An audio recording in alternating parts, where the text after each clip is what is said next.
Como tudo na vida, as coisas sempre têm um limite a qual nós podemos colocar vamos dizer, o seu alcance, né?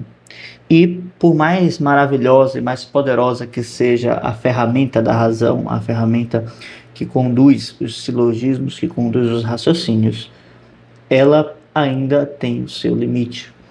E isso é um tema que é pouco colocado, né? Talvez seja advogado muito pelos estetas, por aqueles que estudam arte de alguma forma, mas de certa forma acaba ficando como uma espécie de crença, né? Como uma espécie de seita, assim, né? Dos apreciadores dos sentidos, né? E, e na verdade isso não é assim, né? Desde Platão, né? Desde Aristóteles, desde de muito tempo, né? Vamos remontar aí à Grécia Antiga e também ao período helenístico, onde você tem a confluência de muitas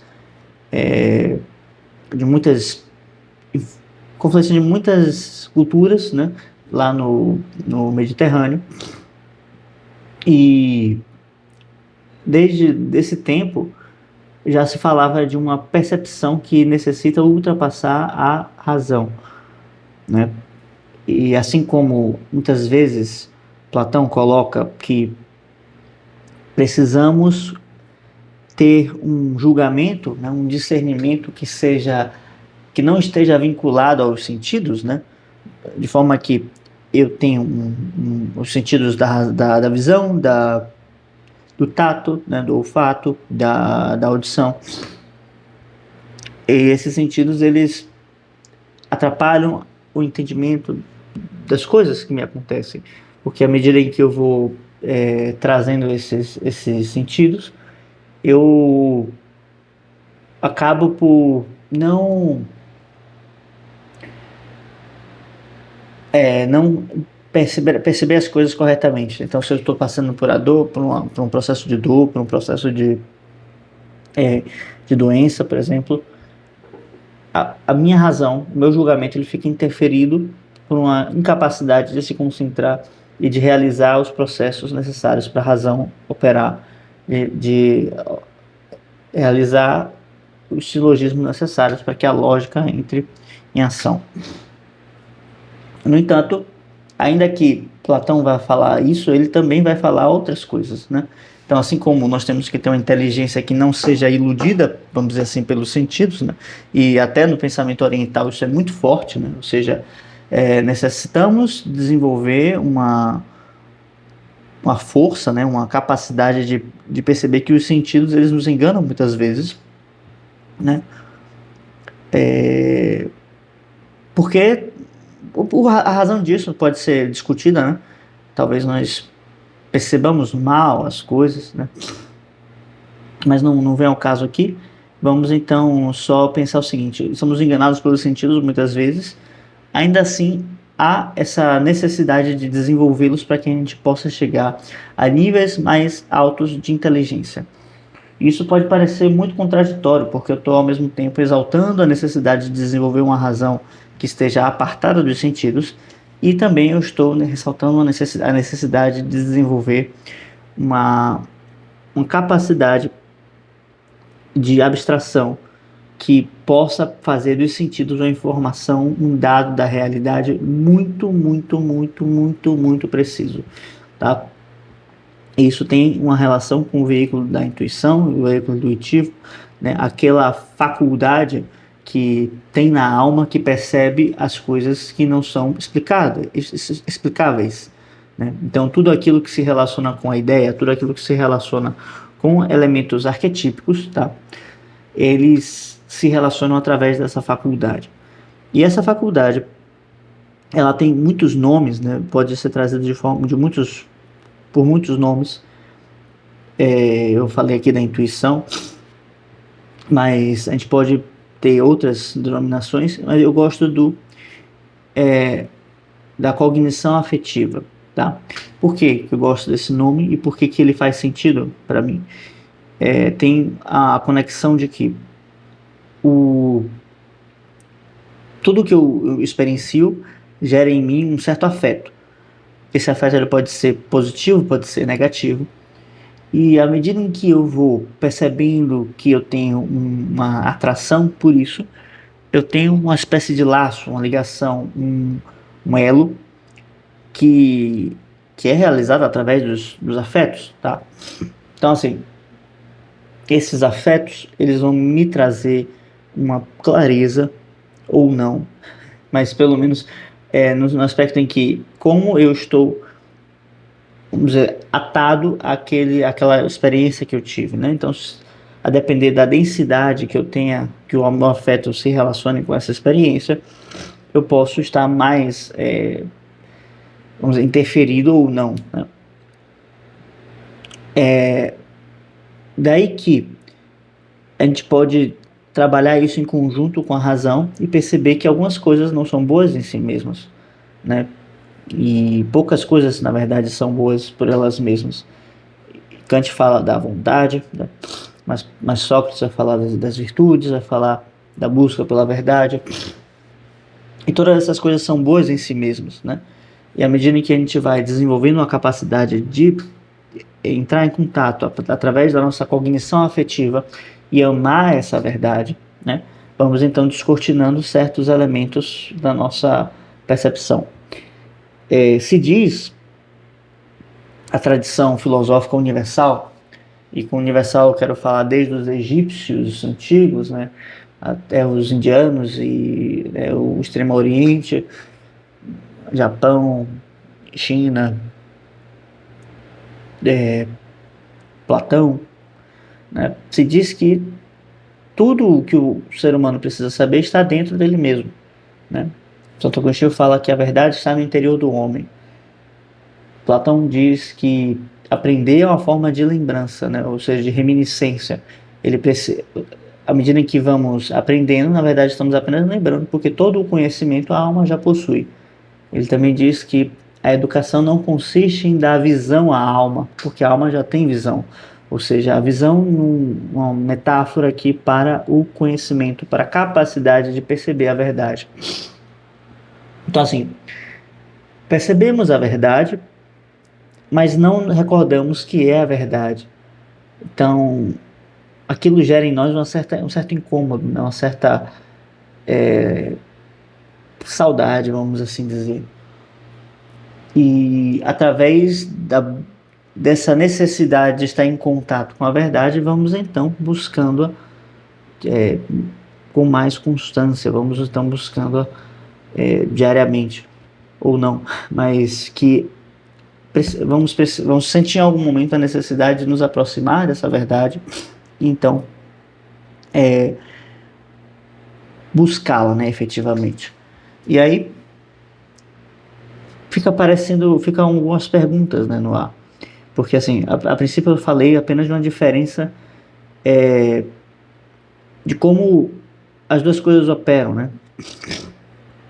E tentei unificar como essas duas trabalham juntas, que à medida em que eu vou percebendo que a bondade que existe em cada coisa, eu vou então percebendo que eu me beneficiaria ao me aproximar dessas coisas, né? Que são boas em si mesmas. Mas qual a diferença, então, da cognição afetiva e da razão? Eu poderia dizer que saberia disso, né? E aí ficaria tudo certo e daria uma resposta aqui meio genérica. Mas eu ainda estou investigando esse tema, né? E tem me atiçado, né, a curiosidade. Principalmente porque, enquanto artista, você precisa entender isso, ou não, mas se quiser entrar nos mistérios da arte, entender como que isso opera dentro do imaginário, dentro da mente humana, dentro da psique em geral. Então, a princípio, o que eu tenho de resposta está relacionada com uma espécie de desejo, em que a cognição afetiva opera por um desejo.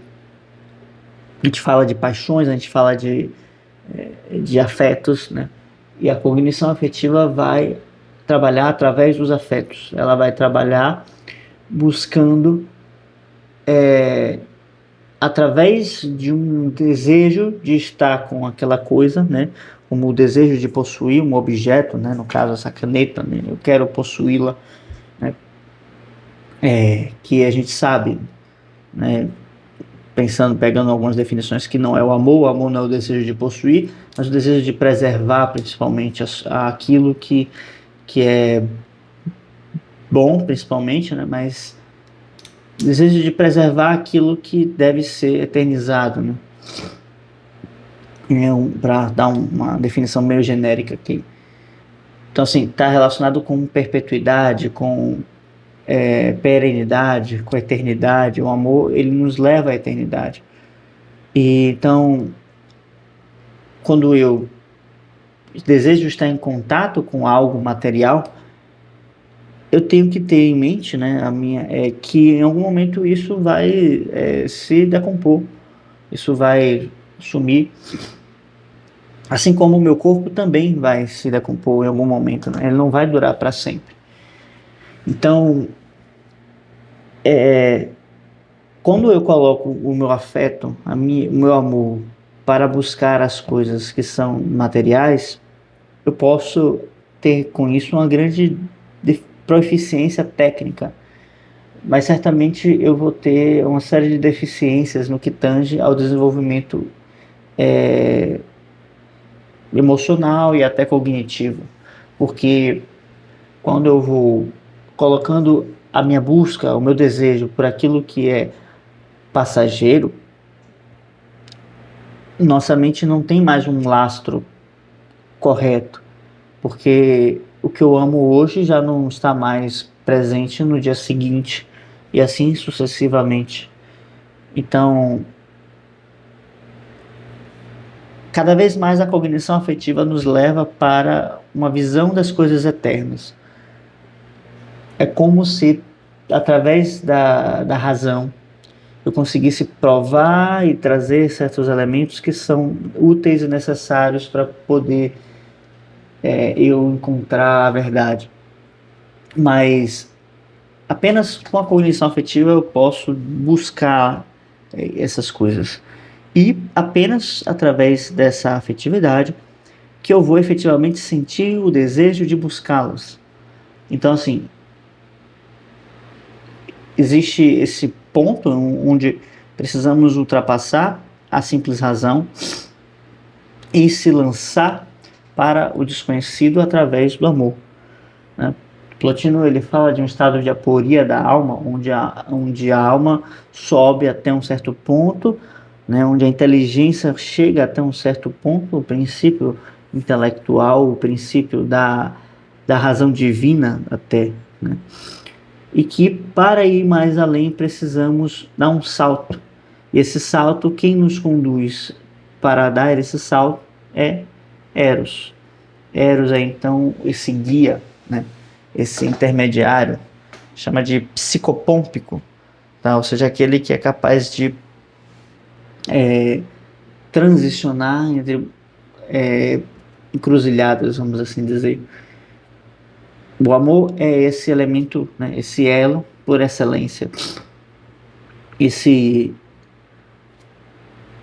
essa intersecção dos elementos, né? Então, justamente ele é formado através da união do espírito e da matéria. Quando, né, se diz que Poros se une, que a Penia se une a Poros, e então tem um filho esse filho é justamente o Eros, que é totalmente abundante e totalmente carente simultaneamente, justamente porque está tocando os dois extremos, né? E é daí então que quando vamos percebendo que essa intersecção nos lança para mais além, nos dá asas, né? O amor nos dá asas. Vamos então olhando as coisas divinas e admirando a sua plenitude, a sua eternidade, a sua força, a sua capacidade de durar eternamente. E fazemos isso não com um silogismo racional, com vamos dizer assim, um aparato da razão, mas sim com uma capacidade de amar o que é eterno. Então, na medida em que vamos nos direcionando para o que é eterno, vamos então percebendo que isso nos completa, isso nos fortalece e nos dá mais vida, nos vivifica de forma mais completa, tá? E nesse processo, eu penso que a arte seja o que melhor trabalha esse elemento. Ou seja, como despertar os sentidos para que eles consigam estar cada vez mais acurados e nos dê cada vez mais percepções claras do que acontece na realidade. E não somente na realidade concreta, mas daquilo que gera a realidade, né? Ou seja, temos um evento aqui, um fato, algo que ocorre, né? Um acontecimento. E esse acontecimento ele é gerado por alguma coisa, ele tem uma causa. E justamente os sentidos, quando desenvolvidos, eles vão se projetar para buscar essa causa, né? E justamente ao buscar essa causa, se encontrará aquilo que é mais perene. Sempre assim. Então, a filosofia é uma ciência, se é que nós podemos chamar de ciência, mas talvez uma busca pela unidade, né? Uma atitude de busca da unidade, né? Ou um estilo de vida, né? Uma vivência de busca da unidade que nos permite ir em direção às causas, porque justamente se a filosofia busca as causas, é justamente e se a filosofia busca a unidade, é justamente a unidade a causa de tudo, né? E a unidade para, né, quem não esteja acostumado com esse tipo de linguajar, é o bem, né, de que Platão falava. E o bem, né, é Deus para nós ocidentais. Então, o processo de trabalho com arte, né, na minha visão, sempre está conectado com o desenvolvimento dessa capacidade de fazer um processo ascensional, né, dialético, onde a alma pode contemplar aquilo que é eterno, aquilo que é belo, aquilo que permanece para além das circunstâncias. Então, só que chegar até esse ponto, para que isso aconteça, né, precisamos desenvolver primeiro uma percepção mais acurada da realidade, daquilo que acontece ao nosso redor. Porque a alma precisa se conectar com a própria alma, né, com a alma do outro. Mas para isso é necessário que a gente não coloque muitas barreiras, né? E segundo um amigo me falou, né, tem uma frase de Goethe que diz que não temos erros de percepção, mas sim erros de julgamento, ou seja, julgamos mal a nossa percepção. E eu estou indo nessa linha. Ainda estou investigando o assunto, né? Vou trazer ainda muito mais sobre isso, né, no futuro. Mas vamos já atualizando, né? As novas investigações, né? Essa mente louca aqui. Mas é isso, tá? Queria trazer hoje esse assunto para vocês, falar um pouco desse intelecto que é desenvolvido através dos sentidos, né? Uma cognição que é afetiva através dos sentidos, da afetividade, do amor, todos esses elementos que compõem, que constituem nosso arcabouço da inteligência, tá? Pensando na inteligência como esse elemento abrangente que se utiliza de todas as suas possibilidades. Vamos ficando por aqui, tá? Você que está aí me assistindo, se gostou desse vídeo, deixa um like, se inscreva no canal, fique bem e qualquer coisa deixa um comentário aqui, tá bom? Tchau, tchau.